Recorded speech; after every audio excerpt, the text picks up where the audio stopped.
नमस्कार दोस्तों, बहुत ही दर्दनाक कहानी कोलकाता लेडी डॉक्टर के साथ जो घटना घटी है उसको सुनकर हम सबका जो है दिल अंदर से कांप उठता है, सिहर जाता है। ये जो पूरी घटना है इस लड़की के साथ, जैसे अभी और भी 13 अगस्त को इसकी पोस्टमार्टम रिपोर्ट आई, जिसमें और भी ज़्यादा चौंकाने वाले खुलासे हुए। और यहाँ के जो डॉक्टर हैं सुवर्ण गोस्वामी, उन्होंने बताया है कि लड़की के प्राइवेट पार्ट से जो सीमन की मात्रा है वो 151 ग्राम मिली हुई है, जो एक व्यक्ति की तो पॉसिबल नहीं है।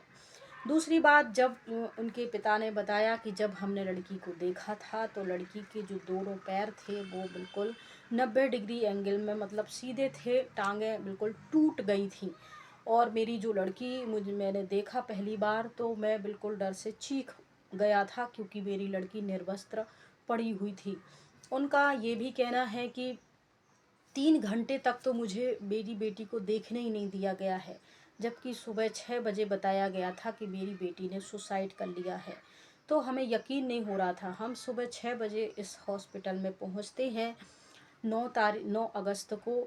और मैं बहुत रिक्वेस्ट करते हैं, पुलिस वहाँ होती है और भी लोग होते हैं, लेकिन मुझे बेटी को देखने नहीं दिया जाता है। बहुत मशक्क़त के बाद, करीब 3 घंटे के बाद, जब मैं अपनी लड़की को देखता हूँ तो उसकी आंखों से खून बह रहा होता है। वो पूरी निर्वस्त्र पड़ी होती है, उसके दोनों पैर टूटे हुए रहते हैं। आँखों में मुक्के मारने की वजह से जो चश्मा उन्होंने लगा रखा था उसका कांच आँखों के अंदर चला गया था, जिस वजह से आँखें आँखें फोड़ने की कोशिश यहाँ हुई, और जबकि आँखें फोड़ ही दी गई हैं, उससे खून बह रहा था। जो चश्मे का कांच है वो आँख के अंदर चला गया था। मुंह पर, नाक पर, सीने पर चोट थे, और गला दबाया और दीवार से सटा के जो लड़की को मुंह ऐसे चपेट के रखा उससे, और बार बार गला दबा के मारने की कोशिश में लड़की की जो थायराइड की हड्डी है वो भी टूट चुकी थी। ये सब मेडिकल रिपोर्ट से खुलासा हुआ है। और लड़की के पिता ने जो बताया कि मैंने इस कंडीशन में अपनी लड़की को देखा, उसके बाद मुझे एक ही तस्वीर खींचने दी गई थी। मैंने बहुत रिक्वेस्ट की ताकि मैं अपने परिवार के लोगों को अपनी बेटी की हालत बता सकूं। आने वाले समय में भी मैं पुलिस वालों को भी बता सकूं कि किस स्थिति में मैंने अपनी बेटी को देखा था। तो परिवार में आके माँ को और भी जो उनके रिलेशन वाले थे सबको ये बताया, और फिर उन्होंने मीडिया के सामने आके जो बयान दिए उससे हम सब भावुक कर देने वाले उन्होंने बयान दिए। उन्होंने कहा है कि मेरी बेटी तो चली गई और उसके बदले में मुझे कोई पैसा नहीं चाहिए है, बस मुझे इंसाफ मिल जाए यही बहुत है। और मेरी बेटी के सपोर्ट में जो भी दुनिया में देश भर में लोग, लड़के लड़कियां, डॉक्टर्स और जो भी पब्लिक इसके सपोर्ट में बोल रही है, और विदेश में भी जो भी मेरी बेटी के सपोर्ट में बोल रहे हैं, वो सबको मैं एक परिवार की दृष्टि से देख रहा हूँ।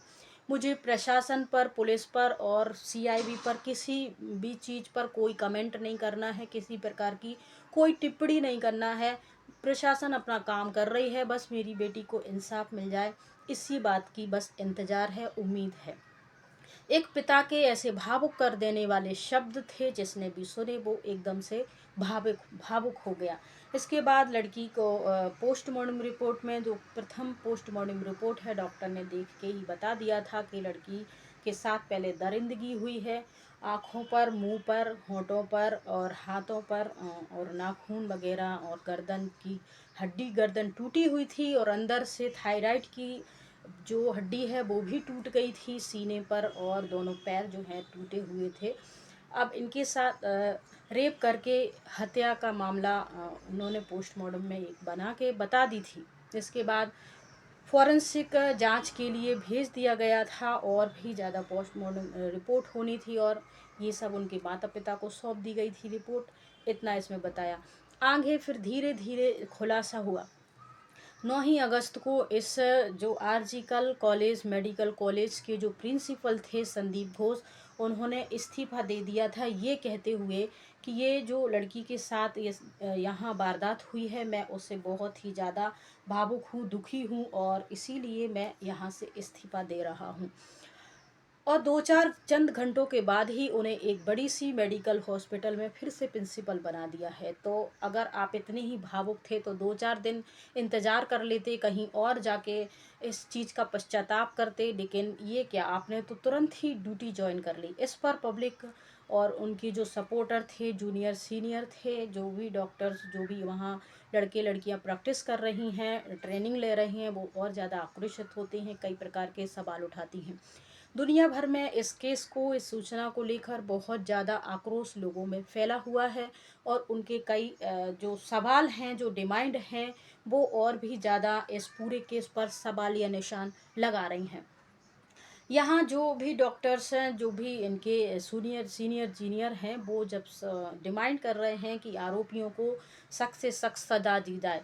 अब इसमें एक संदिग्ध व्यक्ति को, संजय रॉय को गिरफ्तार किया गया है और उन्होंने अपना गुनाह भी कबूल कर लिया है।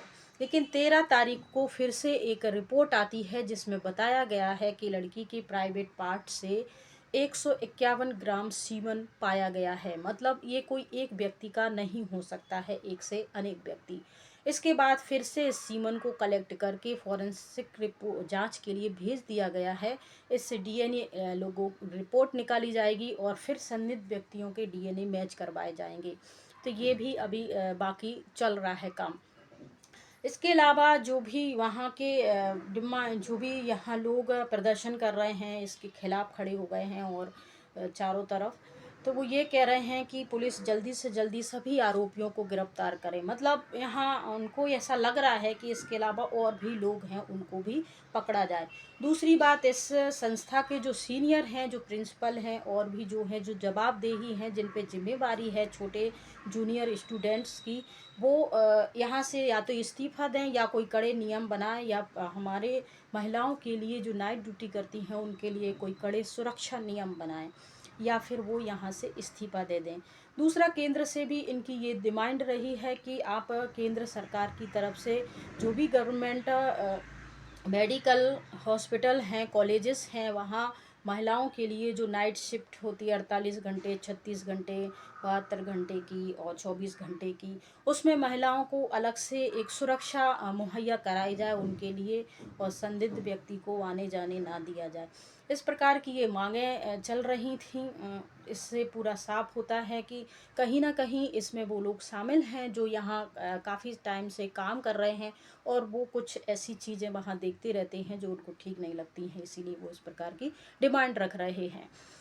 आगे फिर सीबीआई जांच 13 तारीख से इसकी शुरू होनी है, 13 अगस्त से। इससे पहले ही रात में 12 तारीख की रात में यहाँ बहुत सारी भीड़ घुस जाती है और जो सेमिनार हॉल होता है वहाँ काफ़ी तोड़फोड़ होती है, और कहा जाता है कि भाई हम आक्रोश हैं, मतलब क्रोधित हैं, परेशान हैं, हम अपनी लड़की को न्याय दिलाना चाहते हैं, इसीलिए हम यहाँ ये सब, जहाँ घटनाक्रम को अंजाम दिया गया है उस जगह को हम नष्ट नाबूद कर देंगे, मिटा देंगे।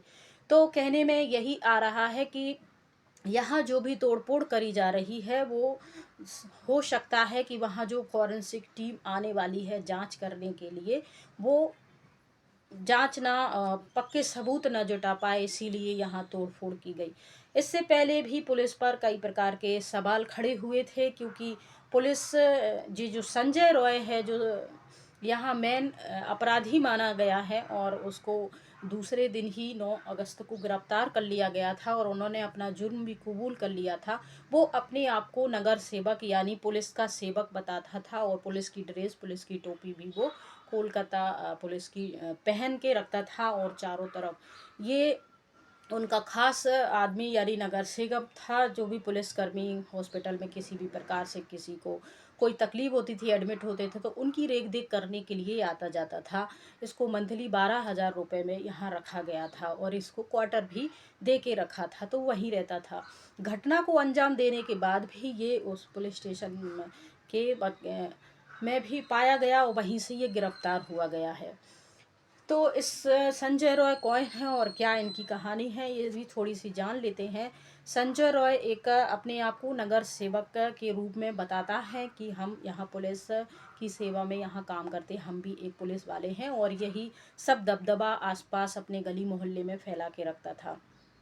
दूसरा, इनकी माँ ने बताया है, इनकी बहन ने बताया है कि इनकी जो आदतें हैं वो कुछ ठीक ठाक नहीं हैं, क्रिमिनल टाइप की है इनकी, अपना ज़्यादा से ज़्यादा रौब दिखाना, और नियत में भी इनकी ऐसी गंदी गंदी वीडियो देखकर महिलाओं को अपना सिर्फ शिकार बनाना ही इनकी आदत थी, इसलिए हम ज़्यादा इनसे मतलब नहीं रखते थे। इनका फ़ोन जब्त कर लिया जाता है, उसमें देखते हैं तो बहुत ज़्यादा आपत्तिजनक और हिंसात्मक वीडियोज़ में पाई गई थी और जब इन्होंने इस घटनाक्रम को अंजाम दिया था तब भी उसी को देख रहे थे, और उसको देखने के बाद, नशा करने के बाद 4 बजे ये जाते हैं सेमिनार हॉल में, जहाँ ये लेडी डॉक्टर सो रही होती है। सोते टाइम वो उन पर हमला कर देते हैं, वो जाग जाती हैं और दोनों के बीच हाथापाई होती है। संजय अपने पूरे बल के साथ उनके चेहरे पे मुक्का मारता है, जिससे उनकी चश्मे का कांच टूट कर उनकी आंख में फंस जाता है और आंख से खून आते हैं। आंखें बंद होने, खून आने के कारण भी वो लड़की चीखती चिल्लाती रही और अपने साथ दरिंदगी का विरोध करती रही। इस बीच संजय उन पर और ज़्यादा वार करता है, उनकी छाती पे वार करता है, गर्दन पे वार करता है, उनके दोनों पाँव को तोड़ देता है हाथों पर, और इस हद में जब लड़की अधमरी हो जाती है तब जी भर के उनके साथ रेप करता है। पोस्टमार्टम रिपोर्ट के अनुसार भी एक से अनेक व्यक्ति के द्वारा इस लड़की का रेप होने की बात कही जा रही है। हालांकि इस पर अभी भी जांच जारी है। पूरी रिपोर्ट आने के बाद पूरा केस का खुलासा होगा। तो ये सब चीज़ें संजय के द्वारा कबूली गईं। उसके बाद पुलिस पर ये भी सवाल उठाए गए हैं कि जब ये पूरी घटनाक्रम हुई और संजय को पकड़ा गया, उस समय यहाँ कुछ पुताई रिपेयरिंग का काम चल रहा था सेमिनार हॉल में, जिसको रोका नहीं गया पुलिस द्वारा, और ये सब काम होने दिया जा रहा था। तो ये सब क्या हो रहा था?